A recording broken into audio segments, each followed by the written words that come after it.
Miss, your face looks disgusting. The waitress froze in the middle of the diner. Her hand trembled, water spilling onto her skirt. Laughter erupted from a nearby table. The scars on her cheeks stood out harshly under the fluorescent lights. She didn't speak, didn't react, but then a teenage boy in the corner booth stood up, looked directly at them, and said exactly 6 words. Have you witnessed injustice like this? Type yes if it broke your heart too. Welcome to QH. Let's uncover what really happened. Claire Weston, 34, was a veteran who had served 2 tours in Afghanistan. 3 years ago, she had been caught in an IED explosion that left visible scars across her face and neck, a roadmap of survival etched into her skin. When she returned home, administrative jobs that matched her military experience mysteriously disappeared once employers saw her in person. After 6 months of rejections, Claire accepted a waitressing position at a small diner in her rural hometown. She needed to pay rent, and Marge's diner was the only place that would hire her. Each day, Claire worked diligently, never complaining, never mentioning her past. She learned to ignore the stares, the whispers, the way parents pulled their children closer when she approached their tables. On this particular Sunday morning, the diner was packed with the after-church crowd. Claire balanced 3 plates along her arm while carrying a pitcher of orange juice in her other hand. As she carefully set down a plate of pancakes, she heard the unmistakable hiss of whispered judgment. Why would they hire someone who looks like that? Ruins my appetite completely. Claire turned away, maintaining her silence. The pitcher in her hand trembled slightly, causing ripples across the orange liquid surface. Marge, the owner, witnessed the exchange from behind the counter. Instead of supporting her employee, she frowned at Claire as if she had somehow caused the disturbance by merely existing. A young child walking past with his mother pointed directly at Claire's face and asked loudly, "Mommy, what happened to that lady's face?" The mother yanked her son's arm, hurrying away without acknowledging Claire. "Don't stare," she scolded, loud enough for everyone to hear. "It's rude to look at people like that." Claire forced a smile, focusing on her breathing the way her therapist had taught her. In through the nose, count to 4. Out through the mouth, count to 6. The rhythm had gotten her through firefights in Kandahar. It could get her through Sunday brunch in Tennessee. "Order up for table 7, the cook called out. Claire collected the plates, adjusting her name tag that also displayed a tiny American flag pin, the only acknowledgement of her service she allowed herself at work. Most customers never noticed it. "Could we get some more coffee over here?" A man at table 5 waved impatiently, then visibly recoiled when he saw who would be serving him. Claire pretended not to notice. During a brief lull, she retreated to the bathroom, splashing cold water on her face. The mirror reflected back scars that medical procedures could only partially address. Pink, puckered skin that pulled at the corner of her right eye created a permanent dimple in her cheek. She had stopped seeing them years ago. Why couldn't others? When Claire returned to the dining room, she noticed a teenage boy at table 9 watching her intently. Unlike the others, he wasn't staring at her scars. He was looking directly into her eyes, his hand resting over his heart in a gesture she hadn't seen since leaving the military. "If you believe good people deserve to be remembered, stay here with us." Claire continued her shift, though the weight of judgment grew heavier with each passing minute.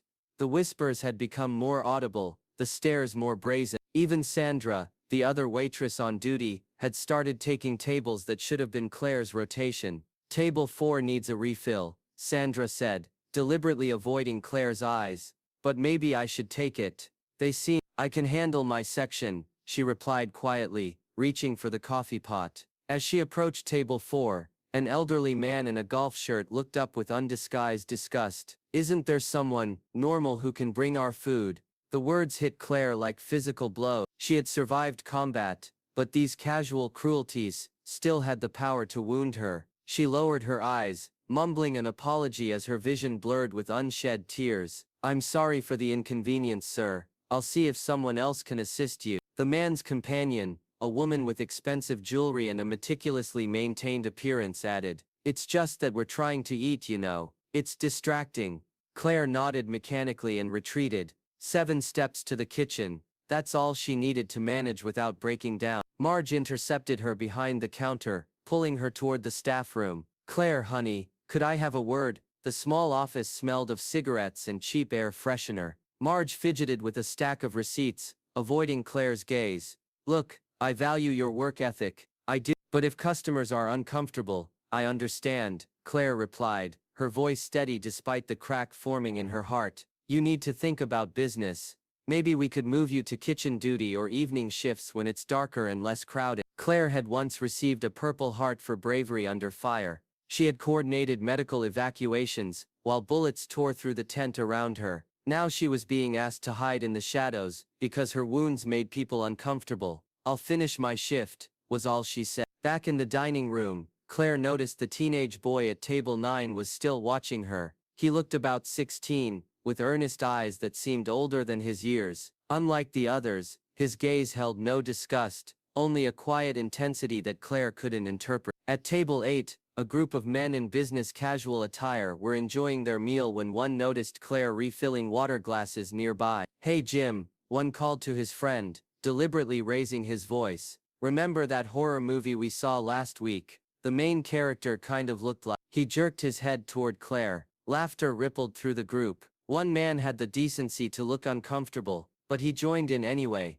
What no one in the diner knew was that Claire's scars came from pushing two fellow soldiers away from an exploding vehicle. The official military report described her actions as extraordinary heroism in the face of grave danger. The explosion had killed 3 others instantly. Claire had dragged a wounded comrade 100 yards to safety, despite her own severe injury. Now she accepted mockery with the same stoic resolve she had shown on the battlefield. The teenage boy at table 9 stood slightly, as if about to speak, then sat back down when his mother placed a gentle hand on his arm. His eyes never left Claire, watching as she endured another cutting remark, another deliberate snub. Claire didn't know that the boy was Logan Hayes, son of Major Andrew Hayes, a soldier who had served in her unit. Logan had grown up hearing stories about the brave medic, who had saved multiple lives during their deployment. His father had shown him pictures of his unit, including one of Claire before her injuries, standing proudly in her uniform. Logan had recognized her immediately, not from the scars, but from her eyes,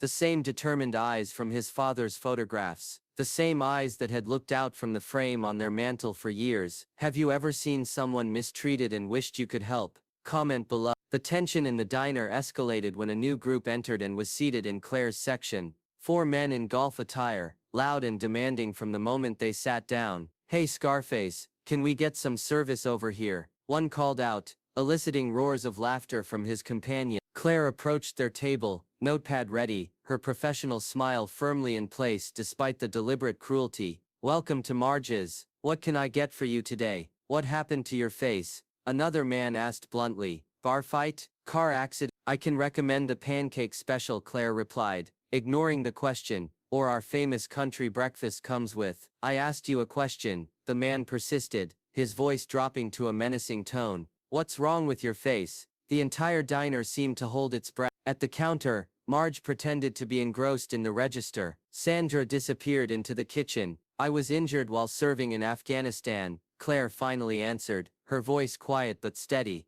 Now about your order. Afghanistan, snorted one of the men, nudging his friend, probably working kitchen duty and spilled something on herself. Woman in combat, what a joke. Claire's hand trembled slightly, causing her pen to scratch unevenly across her notepad. She had been a combat medic, assigned to a forward surgical team, but explaining herself felt futile. I'll give you gentlemen a moment to decide, she said, turning to walk away. No, wait, one man called, deliberately knocking his water glass to the floor. Look what you made me do with your shaking, clean it up. Claire bent down to gather the broken glass, her cheeks burning with humiliation, as she felt dozens of eyes on her back. Claire, enough. Marge's voice cut through the silence, as she emerged from behind the counter. That's it, you're making everyone uncomfortable, I need you to clock out. Claire stood, shards of glass still in her hands. I haven't finished my shift. I'm sorry, but it's just not working out. These disruptions are bad for business. Claire stood frozen, not from shock, but from the effort it took not to break down. She had survived worse than this, much worse. You're firing me because of how I look. The words escaped before she could stop them. "I'm firing you because customers are complaining," Marge replied, but couldn't meet Claire's eyes. The tension in the diner was suffocating. Some patrons looked down at their plates in shame, others watched with morbid fascination. No one spoke up. It was at this moment that Logan, the teenager from Table 9, rose to his feet. He stepped away from his family's booth and walked to the center of the diner. His mother reached for him, whispering, "Logan, sit down," but he gently shook off her hand. "Can I say something?" he asked, his voice cracking slightly with adolescent uncertainty and emotion. The unusual interruption caused everyone to turn. The diner fell completely silent. Logan looked directly at Claire, then turned to address the room of strangers. His voice grew stronger as he spoke 6 simple words. "She saved my father's life twice." The statement hung in the air, powerful in its simplicity. Logan pulled a worn photograph from his wallet. "This is my dad," he said, displaying a picture of a soldier in combat fatigues, arm around a female medic. Claire before her scar. "Major Andrew Hayes, 10th Mountain Division, 2 Purple Hearts." He walked closer to Claire, respect evident in his posture. "My dad told us how their convoy was ambushed, how Sergeant Sullivan, Claire, pulled him from a burning Humvee after the IED hit." Logan's voice grew steadier as he continued. "She carried him almost a football field length, while under fire. She used her own body to shield him from a secondary explosion." Claire stood motionless, tears now flowing freely down her scarred face. "Those scars you're all staring at, that's what courage looks like." An elderly man in the corner slowly stood, his movements deliberate. "I served in Vietnam," he said, 48 years ago. "I've been sitting here watching this happen, saying nothing." He turned to Claire and offered a formal salute. "Ma'am, I apologize for my cowardice today." A woman at a nearby table wiped tears from her eyes. "I'm so ashamed," she whispered. Even the men who had been mocking Claire seemed stunned into silence, their arrogance deflated by the teenager's simple testimony. Marge approached Claire, her earlier authority replaced with visible remorse. "Claire, I didn't know. I never asked."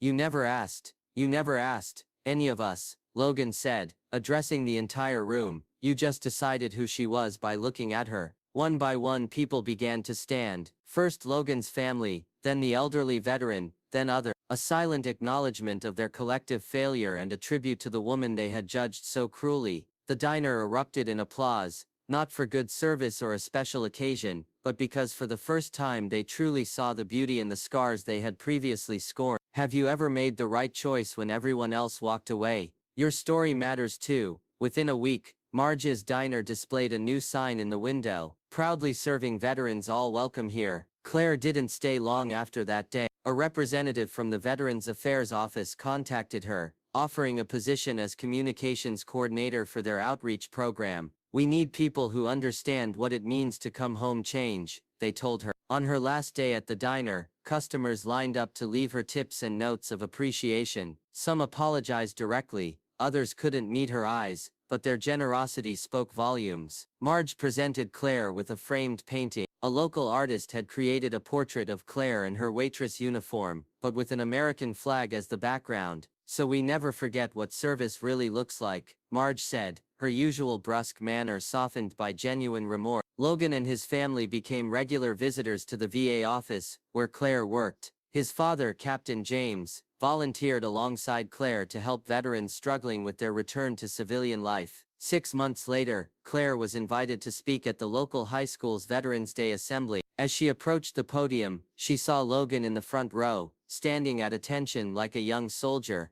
When it was his turn to introduce her, he stood tall before his peers and said, "Heroes don't always wear uniforms. Sometimes they wear aprons and serve you breakfast. Sometimes they carry scars that tell stories of courage most of us will never understand." Claire touched the raised tissue along her jawline, a gesture that had once been self-conscious, but now carried pride. She had stopped seeing her scars as disfigurement. They were proof that she had faced unimaginable danger, and survived to help others. "Scars don't make us ugly," she began her speech. "They tell the story of a battle we survived, often so others could live." She paused, looking directly at Logan. "And sometimes it takes just 6 words from a brave young person to make the whole world stop and listen." Across town, Marge's diner now featured a wall of honor, displaying photos of local veterans. At its center hung Claire's picture, with a small plaque that read, "Courage serves daily." Have you witnessed or experienced injustice like this? Share your story, it deserves to be heard too. Subscribe for more incredible stories so YouTube can remind you daily, doing what's right is never alone.